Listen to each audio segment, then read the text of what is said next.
Ito ang mga naging reaksyon dito ni Luka Doncic sa unang beses na pagkakataon na nakarap na niya na dito ang kanyang dating team na Dallas Mavericks. Ano kayang sinabi dito ni Luka? Patungkol na nga dito sa pagkapanalo nila ng LA Lakers. So grabe mga pre, kakatapos lang kasi dito ng naging laban ng Los Angeles Lakers kontra na nga dito sa Dallas Mavericks sa final score ng 107-99 na pinangungunahan dito ni LeBron James with 27 points, 12 rebounds and 3 assists. Sinusundan naman dito ni Austin Reeves with 20 points and 5 assists at Luka Doncic naka-triple-double na meron siya ditong 19 points, 15 rebounds, 12 assists per game. Habang sa Dallas Mavericks naman ay pinungunahan na nga dito ni Kyrie Irving with 35 points, 7 rebounds and 4 assists. At sinusundan naman dito ni Klay Thompson with 22 points and 8 rebounds. Ito na siguro naging pinakamahabang minuto dito ni Luka Doncic na kung saan nakapaglaro na nga siya dito ng 35 minutes. Kung ikukumpara na nga ito sa kanyang mga last 4 games. Well, dito na nga sa naging laban nila sa fourth quarter ay naging dikitan dito ang kanilang mga naging laban. Take over naman dito si LeBron James. At dito naman sa post-game interview ni Coach Redick, napuorin na nga niya dito si LeBron James sa pag-take over dito ng fourth quarter. He was making a lot of plays with the ball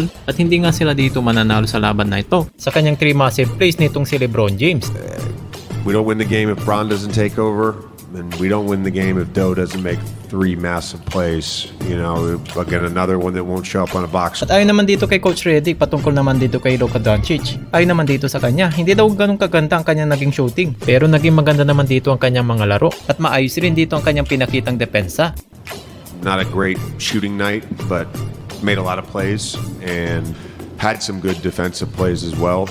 At ito naman sa naging post-game interview dito ni LeBron James, ano daw masasabi niya patungkol na nga dito sa emotion ni Luka Doncic nang makaharap na nga niya dito ang kanyang dating team na Dallas Mavericks. Sabi na nga dito ni LeBron James, obviously ay sobrang nakakalungkot na binigay mo dito ang lahat ng sakripisyo, pagmamahal at respeto para sa franchise.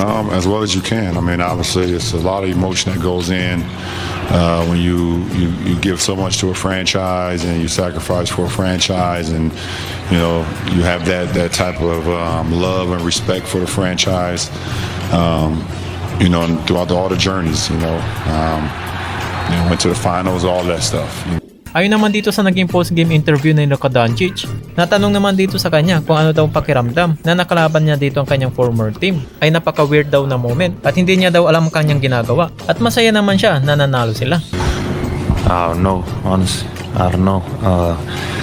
It's just so weird the moments. Felt like I don't know what I was doing. Natanong din dito sa kanya sa fourth quarter kung ano daw masasabi niya. Patungkol na nga dito sa pag-take over ni LeBron James. You know, we got a lot of weapons, so that was really big, and he's doing that at 40 years old, which is insane. The takeover in fourth quarter.